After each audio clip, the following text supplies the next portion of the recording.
What's going on, my people? You already know what it is. It's a nightlife, and we're tuned in with another episode. And before I even get started, I want to shout out my peoples in the back. Shout out my guy Gutsy. Shout out my guy Vegas. Shout out my guy Kalani. Shout out my dog D. Already know what's going on. It's my dog Dimes in the building. Got to introduce one of the top DJs out here doing his thing. Known him for a long time, fam. How you been? You been good? Been good still, just my business as always. Always. For real though. So, with you being a DJ, before all that, like, let the people know, like, what was life like that for you before? Kind of boring, to be really honest. To people that don't really fuck with music, but I was just basically doing everything music related. So I was like downloading music, mixing it, remixing it. So stuff like that. Just any time like us doing music. So before you even DJing, you were younger, you were just like always like playing around with music and like you were just in love with music already. I used to actually make tracks. So then like I got tired of like, yeah, I used to actually make tracks. That's what made me start DJing. I didn't have like an actual program. So I found this program called Virtual DJ and I'll put my vocals on one side and then put the instrumental on the other side to like mix it in a sense. But I got tired of like making tracks, so I started like mixing other people's tracks. So that's how it came about. So how are you doing that? Like, was it like on your phone, laptop? I had a computer actually. Yeah, Okay. I didn't even have a laptop. Okay. So one of those I had to be at the crib to do all of that, you know? Yeah. It was like that. So after becoming like a DJ, how did that come about before like the house parties? Like, how was that process like? Those times were different. Like, those times kind of had to be talented and whatnot. Like, those people like Managelis, Red Links, General Status. So, you kind of had to be on point. So, my thing was kind of like out of luck. I put my mix on SoundCloud and then kind of gave it a little buzz. And then kind of went from there.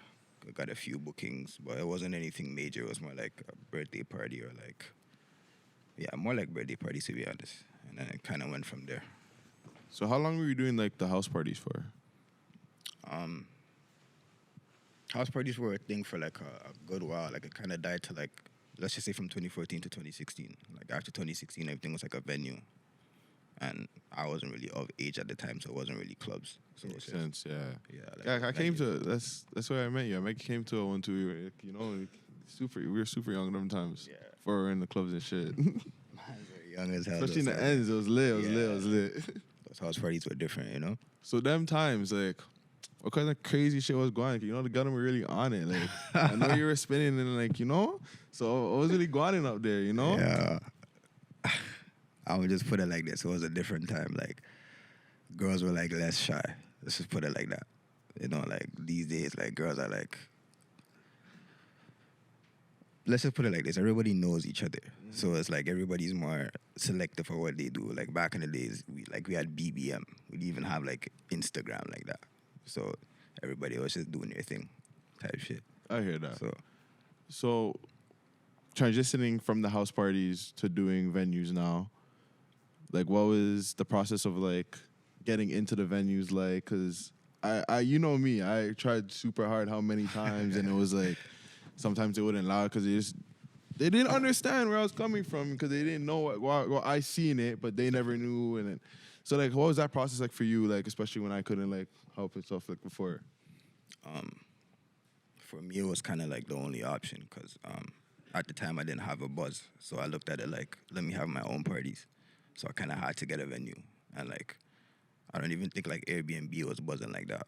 So, like, it was more like a venue thing. So I, like, just used to book out venues and, like, I have to lie to them and tell them it's, like, a small event or something like that. And then the whole time it's a huge party, you know? Like, you had to, like, lie and do small, sneaky stuff like that. But, like, luckily enough, I didn't really have events where, like, crazy stuff would happen. Of course, like, I want to, but people would, like, respect themselves and, like, come for the music. At the end of the day, it wasn't like any politics at the end, you know, so. Which is a blessing still. That's what we all, you know, do it for, just for everyone to come out and have fun and then, like, you know, reach their yacht home safely, you know? That's how it should be, but, you know, people get wild sometimes. Yeah. So You said you had to do like some sneaky stuff to with getting started to get your like brand out there, kind of with the venues.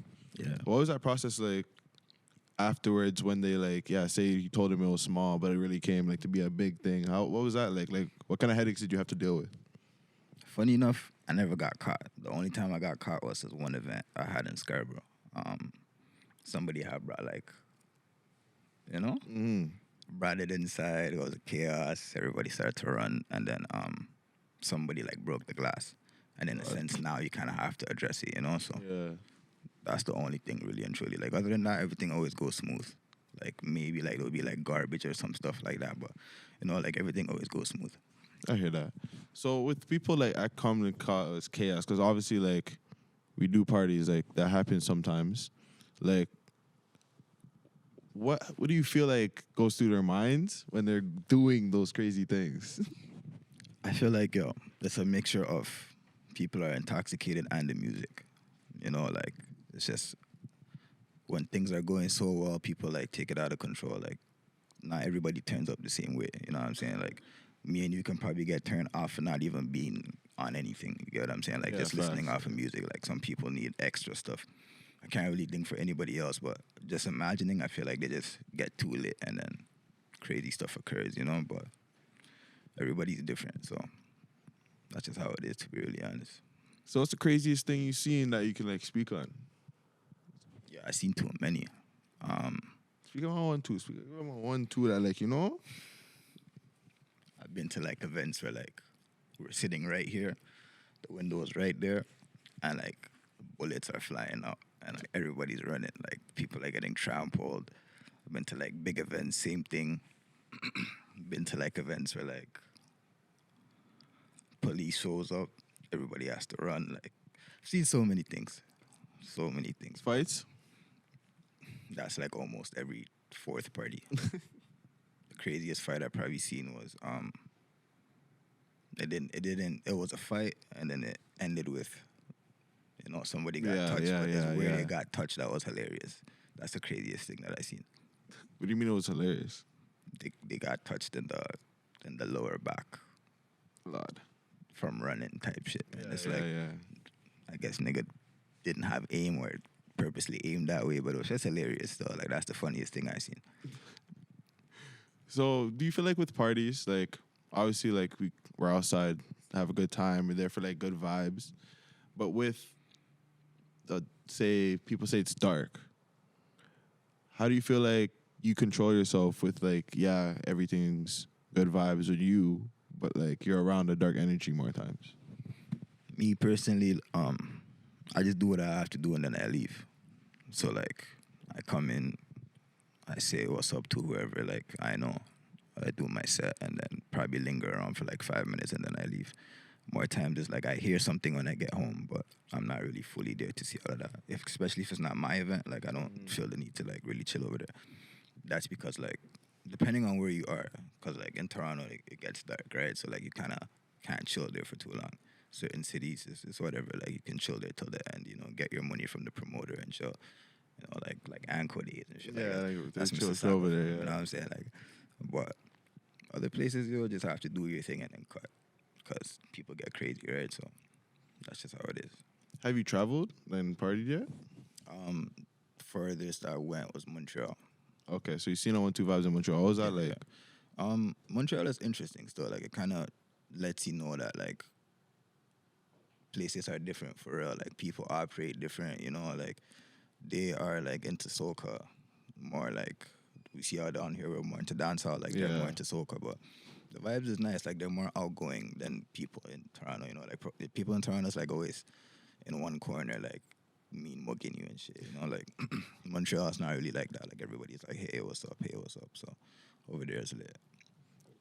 Do you feel like with the vibes in Toronto being like, like you say, mean mugging, like, do you feel like if it wasn't like that, Toronto's party scene would take off in a different way? Definitely. But people have this mentality where like they feel like there isn't enough money. Because in a sense, like, if all promoters really and truly came together, like, really all promoters, you can get like a stadium or something, bro. Like that's how big the party would be. You get what I'm saying? But everybody kind of wants to be the man because Toronto isn't that big. So they kind of want to stand out. Everybody has like their own little motives and stuff, you know. So like, it's hard to even have that type of conversation. It'll go somewhere, but not fully to where it's supposed to go. But So do you think if we were to really try, like obviously like I'm in like the downtown scene, you're a DJ, you obviously have enough connections. You think if we tried to do something like that, you think we can get it done like say in like 3 years? that's possible. But it's funny that you say that. Like the downtown scene and the uptown scene is kind of different. They operate differently. Facts. So yeah, that's true. I haven't really been downtown a lot, but every time I've been there, like they operate in terms of like numbers. Like they really want numbers. Like they don't really care about anything else. Like they care about like who you actually bring. Uptown is like, you know, it's both. But it's more like if you have a name, they don't really care for anything else. Downtown, like name doesn't really matter per se because there's a lot of DJs downtown. I hear that. Yeah. So with the future, what do you see yourself doing with like the DJing in like 5-10 years? I know Or do you about see yourself 10. you see yourself moving on to doing something like different? Like what do you see yourself doing? The thing is like no matter what, it's always gonna be music. So if it's like not producing, like okay, in terms of DJing, like I would see myself DJing for like artists. You know, like I'll probably switch genres eventually, like play hip hop, and then like be a hip hop DJ for like artists. So something like that long term, and then producing. Because if I was to DJ with hip hop artists, that would be easier to get with like producers and engineers, right? So that would be my little leeway. If not, I'll like have events. So I would still need to be around artists to like have events like concerts and stuff like that, you know. So it'll always be music related. I hear that. So do you see yourself doing like actual music and maybe like rapping? I've thought about it, but it's like there's already too much rappers out here. Like it doesn't make sense for me to. Not if you feel like you have the talent, just because that's the thing. Like honestly, like with music, it's connections. You know, you're connected. You have a name. You have a brand. I hear that. I mean, that's something I'll probably think about. But I feel like we need more doctors, bro. We need more like every day somebody's trying to do the same shit. Like, Nah, I hear you. I think about it though. Maybe you're like, all right, like a 1-2 verse and see how it goes. You know? So with the say everyone trying to be a rapper, like how do you feel about that? Like for real, like do you feel like some niggas really need to hang it up, or it's just like let them do their thing and it's like like whatever? My judgment on that kind of changed over the years because I'm more like used to like 2000s and 2010s artists where like they actually had to be talented, right? But like these days it's like if it works, it works. You know, like music these days is not even structured properly. Like people talk about anything and everything all at once and it still works. So who am I to, in a sense, say anything? I'm not writing tracks. But for the ones that aren't working and like the producers and their friends ain't telling them it's not working, like those guys, you know, we need to have like a conversation and tell them to hang it up. But everybody else, like, you doing your thing. Because music, the thing what I realized with that is like there's a market for anything and everything. Like even if I'm not listening to your song, somebody in like Washington or somewhere like weird is like listening to your That's song. facts, you know? yeah. Like, this is what it is. Because honestly, yeah, that's the thing with music. It's like, especially with the business side of it, it's like any other business. It's like, it is a market for any age. So it's like, it's a market for anyone. Yeah, it's So it worldwide, goes. literally. Yeah. So with DJing now with clubs and trying to build a brand, what really motivates you to really like just like keep going? Like where did that really come from? How do you even start to really just be like, nah, like I'm gonna be a guy in this and I'm really gonna do this? To be honest, like I'm a petty individual. So like I'm a type of nigga like if I see somebody doing something if I feel like I can do it myself and I see somebody doing it, I'll do it myself type shit. So in a sense, like I got into DJing because I used to hear like Mana Gellis and their mixes a lot. Like they were dominating those times, you know, like even came to a point I'm in class and like everybody's bumping their mix. Like I'm chilling with my girlfriend at the time and she's bumping their mix and I'm like, yo, I have a computer at home. Like I could do this shit too. You know what I'm saying? Like went to one of their parties and then I realized, yeah, this is probably not that hard if I was to like put my mind to it. So then I just kind of went from there. just off of being petty, really and truly. Damn, so Monogelis really motivated you. They motivated me. Yeah, I'm not gonna lie to you. Seeing the shots, seeing the shots bumping them, Like- it's me like, nah, I'm really that guy where they're bumping me now. Yeah, like it really did for me because my girl at the time was playing the mix, fam. I was like, yo, like, what's going on, bro? But yeah. That's funny because like you think about it with like, you know, they hear about other rappers like, you know, they're like their shots bumping the next rapper. That's kind of funny. I never thought about it with like, you know, a DJ. So does the DJ feel a way about their shots playing a next DJ mix in front of them? I don't know, way, but like, you know, is it like a, you know, you're just like, I'm better type shit. I mean, that was my mindset then. If a girl was playing a next man's mix like in front of me, it doesn't really bother me because it is what it is. Like everybody likes different people and different mixes and transitions, right? So I can't even be mad. At that point, it was just more like I knew at home like I have a talent and I'm doing something at home, and it's just like if I was to unlock this shit, like it would be me that you guys would be playing right now and not everybody else's mix. That's how I looked at it, you know. So that's what kind of motivated me. Hold on. I got a question. I read that. Off-camera question. So how long have you been DJing, real quick? Probably like when you say DJing, like what, discovered it or like got my first booking? When like was the first time you touched a deck, pretty much, and started playing with it? No homo. Okay. And That's crazy. No, you and Gutsy say some crazy things. Last week it was this guy saying, what was it, a video victim? Call him a victim. Like, hey, call him a victim. This guy saying playing with things. Like, he's so crazy. Like, I read bad that for shit my about that. old It's all good. age. But an actual deck, probably like 2014. Okay. But being that I started off a virtual DJ and I was a kid, it was 2009. Sorry to answer what you said, like it was 2009. I was a kid. Like I was looking for a program to mix my songs because I was rapping. I was even using like Windows Movie Maker at one point to like make my songs. It was weird. So whatever. So that's when I first started. But the actual deck, like a turntable, was like 2014 when I got to buy one from Long and McQuaid. Okay. Yeah. So you obviously were using like a Newmark or something that was all. yeah. Newmark, yeah. Have you ever used like Technique 1200s?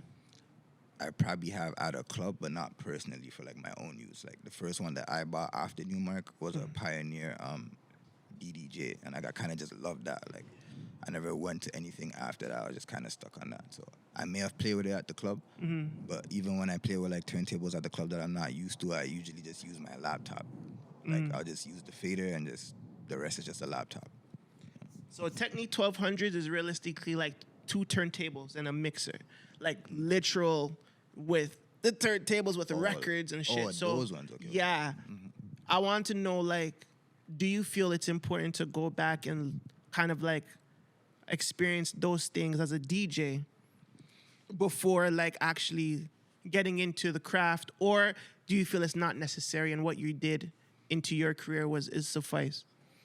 Somebody asked me that before, and I kind of gave them an ignorant answer, but I'm gonna tell you what I said because it was a while ago. I looked at it like I wasn't born in that era. It didn't like it's cool to learn what was there before you, but that's not what I had to deal with. So that's what my answer was at the time.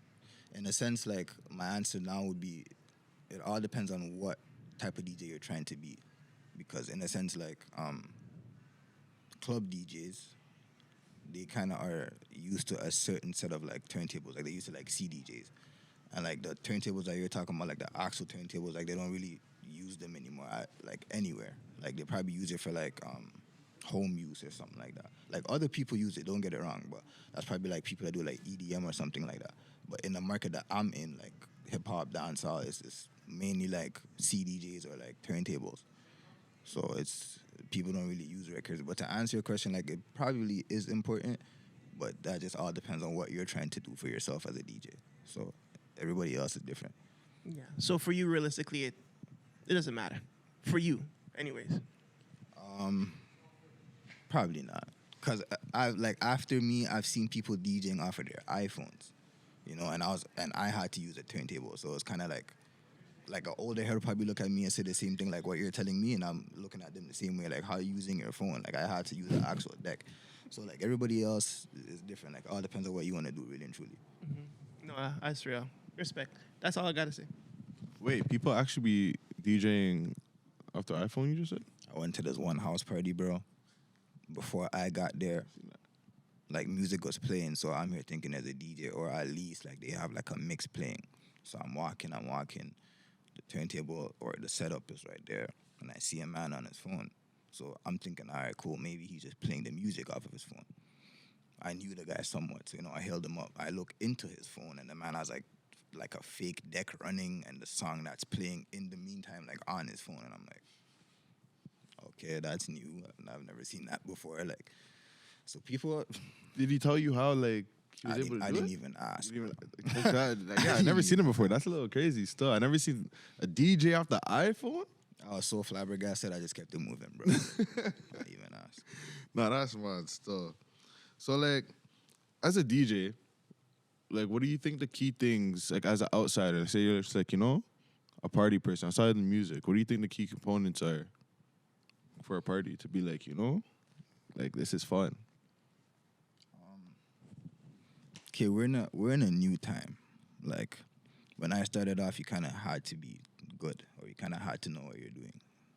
And music was also different. Like, music was like, there wasn't like TikTok songs or like trend songs or actual Facts, songs. yeah, facts. You get what I'm saying? Like, so now it's different. Like, now people just play how they want to play, because there's people that will still listen in a sense. But to be honest, like, if you want to have a good party, you have to play everything around. Like, you have to go all around. Like, you have to play R&B, you have to play hip hop, you have to play Afro beats. Like, because everybody is in one place. It's not just strictly like Canadians, let's just say, or like Americans. Like, there's some people that have like a different, right? Exactly. There's people with different backgrounds, so you kind of have to play everything. Like, that's what I feel like is the key. Because some people, like, certain parties, it's just strictly hip hop, like 10% anything else, like, or a certain other party that could be like just strictly Latino music or something. Yeah, that's real shit. Yeah, so I feel like that's what would work and make a party lit. Well, with the outside of the music now, what would you say would make a party better? I guess the structure, the theme, the vibe, how the whole party is like, basically the vibe in a sense. Like, and what do you feel like? How do you feel like Toronto does with all that? Say, even comparing it to Montreal, 'cause that's the only place, the furthest you've been, right?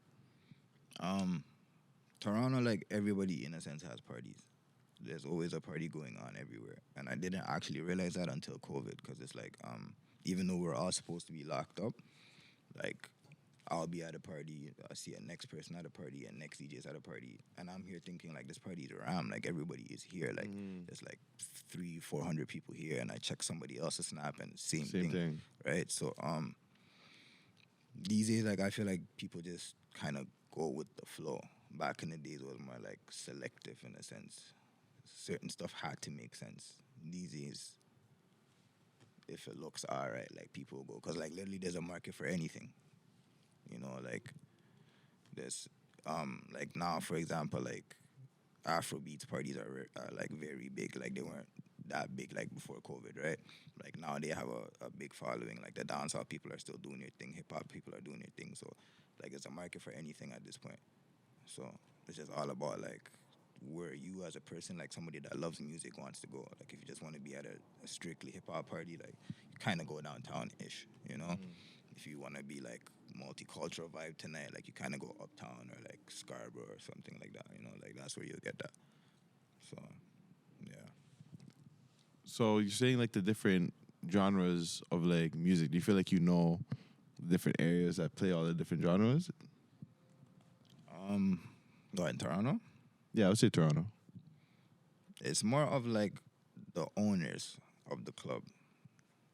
Because in a sense, like, uptown, like, at least now these days, like, now the Luxies and all those stuff aren't really there. Like, there's a lot of Afro owners. So, like, uptown is like a lot of Afro stuff going on right now. Dancehall people aren't really in a set place. They just have events at certain places. So dancehall is everywhere. If you go to like Scarborough, Ajax, it's like mainly soca. If you go to like Brampton, it's everything else, Mississauga doesn't really do Haven't even much. gone anymore. You know, yeah. So that's You're how it talking is. uptown. What spots are over there now? Since Luxie's not there. Um, a lot. Shout out Trap City. That's one of them. Heard about Trap City. Yeah, Trap City is crazy. It's about to be crazy. Six Lounge, EST, Yes. Tube. Tube. Probably missing a few, but Lashish, stuff like that. So would you say Trap City's like your number one out there right now? Right now, like yeah, they're doing their thing. It's a new place. The vibe is lit. They have like artists and actors over there. Like they had like Lil Meech, I think. They had the guy from Power, I think Tommy. They had those guys. Yeah. Okay. Cool. They had Killy. Like they have it's jumping over there. Like it's You were different. spinning all those events, or you were just there? Nah, I just recently got there, but before I got there, that's what I seen them doing. Oh, okay, So cool, now cool, that cool. they like hired me a few times, like I got to see it myself, you know. So the vibe is lit over there. That's crazy. So like, do you feel like what do you see like them growing with over there? Being that like it's a new establishment and winter is kind of around the corner, I definitely see them like summertime, even like spring is definitely going to be that it place because a lot of artists are actually flying over there, you know. So just the vibe itself like kind of gives off like American vibes, you know, like they have like that hip hop vibe going over there. You know, I don't know if you ever been over there, but No, I haven't been over there yet, so definitely have to check it out. It's got people have to tune into that Trap City. So yeah. we'll make that work. We'll Yeah, make for that sure, happen. like- yeah. But that's the spot, though. Okay, bet. So being a DJ and especially in Toronto, like, what do you feel like? How do you feel when the confrontational like tracks come on now? Like, do you get any like people like coming at you and shit? That's funny. Like over the years, I've been into like certain areas where I mistakenly play like somebody else's track, and like I remember this one vividly right now. I don't know where up top I was. This is like maybe like 2015 or 14. I don't know what I played. I think I may have played like somebody from Southside or something. I don't fully remember, but the song didn't even go for like 45 seconds, bro. I see like 7 man surrounding me, bro. I'm like, yo, what the hell is this? These guys are like, yo, turn this off. I'm like, okay, no problem. But in my head, I'm like, why? Like, what's the issue? Is it not just music? But that was early on, right? So I didn't really understand the I didn't know game. too But I even remember this one time, there was this club next to Luxie's. I forgot what it was called. I don't even think it exists anymore. But I think I played like Auntie by like YG, and a bunch of Rex mans were there. All I see now is like, you see the ice. You see when they give you like the bottles, like when you get a booth and comes with the bottle, then the ice. See, man, I'm just grabbing the ice and just start throwing it like towards my throwing? direction, like towards Holy. like the DJ booth. And we're, like all the DJs now were just ducking. Like it was hilarious, you know. So what do you? Stuff like how do that. you feel when that's happening? Like, are you? I think it's funny. Like, why you guys mad, bro? Like, I mean, I understand the politics behind it, right? But I'm just a DJ, bro. I'm not DJing. Like, I'm not a DJ for like a certain hood, right? At least me specifically. I can't talk for everybody else. So it's like it's just music, fam. Like, you guys don't hear the radio and start punching the radio, right? Like, you guys aren't doing that. What you guys doing that at parties, bro? Like, it's not that deep. I'm gonna change the song eventually, fam. Like, let it play, bro. Yeah, so But you're it just is like a what it music is. lover at the end of the day, right? Pardon, say it again. You're like a music lover at the end of the day. Yeah, like I feel like, bro, like it just is what it is. Like the beef has nothing to do with the music, of course, in a sense, like they put the beef in the music, but it's like, yo, like there's nothing you can do about it. If that's the case, you guys should just go to the studios and tell them don't make those tracks. You know what I'm saying? Like tracks already out. I'm playing it. What's the problem, man? You know, it's just music at the end of the day. That's how I look at it. I hear that. Do you feel like mans also need to maybe just come on a different like type of energy when they're doing it too, if anything? The music or the people Or at the like party? people when they're upset about like what you're playing. Definitely, but in a sense, you can't tell somebody how to act. And I hear that. some of these artists, they used to be in the streets or something like that, where they have like affiliates, family members that probably did something to somebody in that crowd. So they're not looking at me like you're just a DJ, because everybody thinks differently, right? But in a sense, like what I'm trying to say is like, I'm just a DJ, brother. Like, the person that did something to you didn't tell me to play this song. Like, I just happened to have it on my laptop, and we're in the city, and I'm playing it. You get what I'm saying? Yeah, I hear that. So, man, I'm start getting mad at the DJs just coming on a different type of energy because, yeah, they're just playing music at the end of the day, you know? Stop moving like that. So, broski, what kind of liquor you be drinking? You know, like, what's going on in life? I just now started drinking, but I used to be like a Henny man, and then I had to cheat on the Henny and start drinking Casa still, you know what I'm saying? So, like, you ever, just like everyone else, you just convert it over to, like, the tequila. Yeah, I'm not going to lie to you.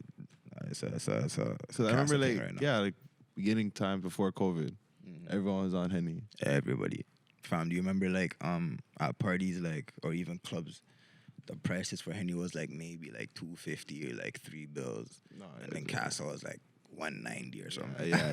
You know, it's Now? facts. Casa was nothing before. Oh, yo, Casa's, like, $1,000, bro. Like, Facts. Go to 40 for how much you're paying still, yeah. right? It doesn't make sense, but I'm a Casa man right now. So, what's the drunkest you been, like? The drunkest I ever was at my birthday party, like, a couple of weeks ago. Oh, like 2 weeks, really? Yeah, yeah. that's the drunkest you been, eh? Yeah, I got super turned. Like, that wasn't even me. That was my cousin, fam. Like, that nigga was wildin'. That was it. Like, yeah. I remember that story. They're going crazy over this. I remember that. Yeah. Because, yeah, you were. So, with that party, at that party, like, you said, like, if you came over here and you're saying you don't even remember it. What do you remember from the night?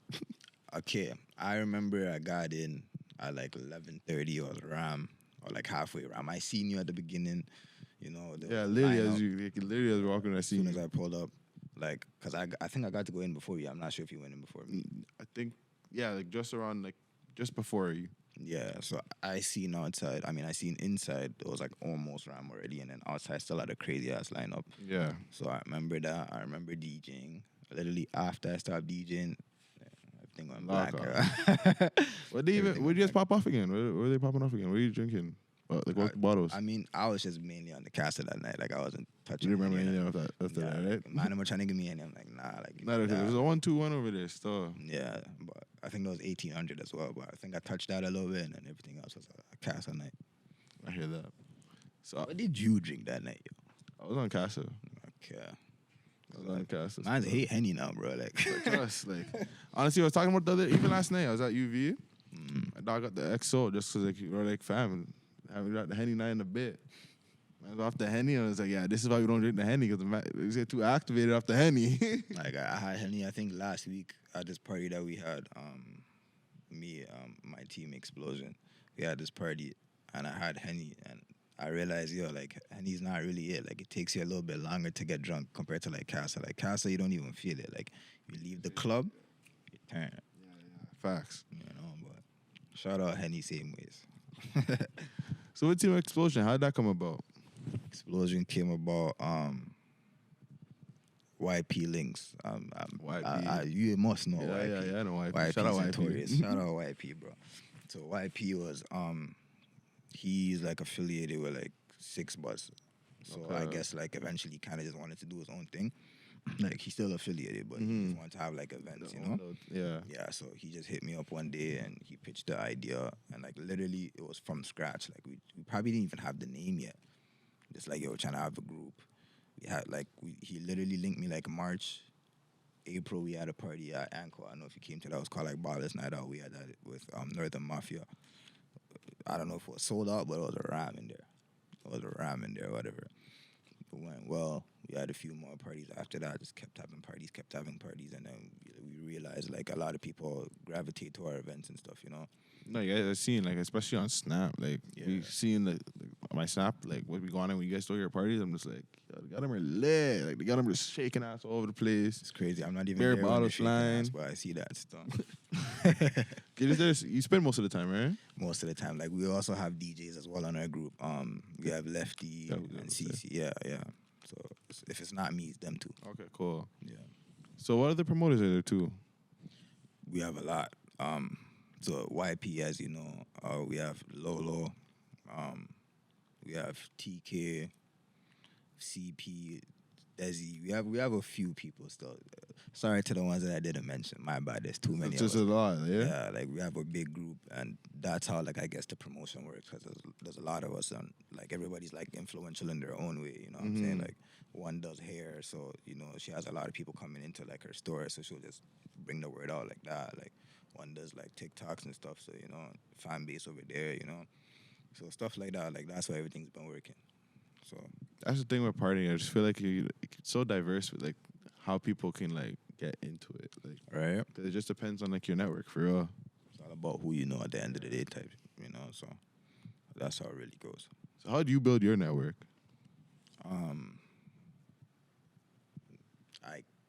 I didn't in the beginning. My situation was more like I was having my own events because at those times somebody had to know you for them to put you on their event. So I was more like doing my own thing. So I guess I kind of got a following for people coming to my events. So then eventually I'll start getting bookings from other people. So I guess that's where the networking came in. But I started more networking after COVID when I realized like times are different right now. Like people that used to be popping when we were going to clubs aren't popping anymore. Like there's new people popping, like it's a different ball game. So then kind of like had to realize like you kind of have to talk to people to even get to like a different door that you never been in before, And like, do you feel like that's something you're trying to grow in still? The networking, I realize it's important because if you can't just be here, you can't just be where you started. That doesn't work. That means like you never did anything. I always look at it like DJ Khaled. Like if he always stayed in Miami, fam, you wouldn't know who he is. He kind of had to go you always have to like do something bigger This to guy keep was even, evolving. I even seen this one DJ where he was DJing in Jamaica, fam. Like this guy was not just staying where he was. Like he was making moves. So I feel like if you're doing stuff like that, like you'll get somewhere. Pretty much. My word, I hear that. So before we wrap it up, I'll ask you one more question. What are some of your pet peeves in the clubs with guys and girls? Girls come to look good and don't want to dance. True. Guys come to fight and not dance with females. Damn.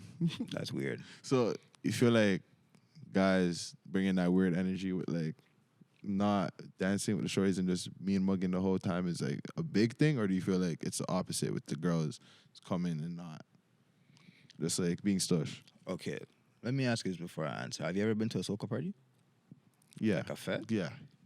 You kind of know where I'm going with this, right? Yeah. Like you can dance with people. Yeah. Like everybody's yeah. Soca get parties what are I'm saying? completely different. Different as hell. Everything else, literally, Afrobeats, hip hop, dancehall, it's kind of like hit or miss. Like everybody's on some stush. I'm trying to look good vibes, So like I always tell people like if you came here not to like even interact with people, you could have just stayed home and went on Spotify. It's only $10. I mean, it's probably 15 now every day. They're raising up the prices, but YouTube is free if you have Wi-Fi.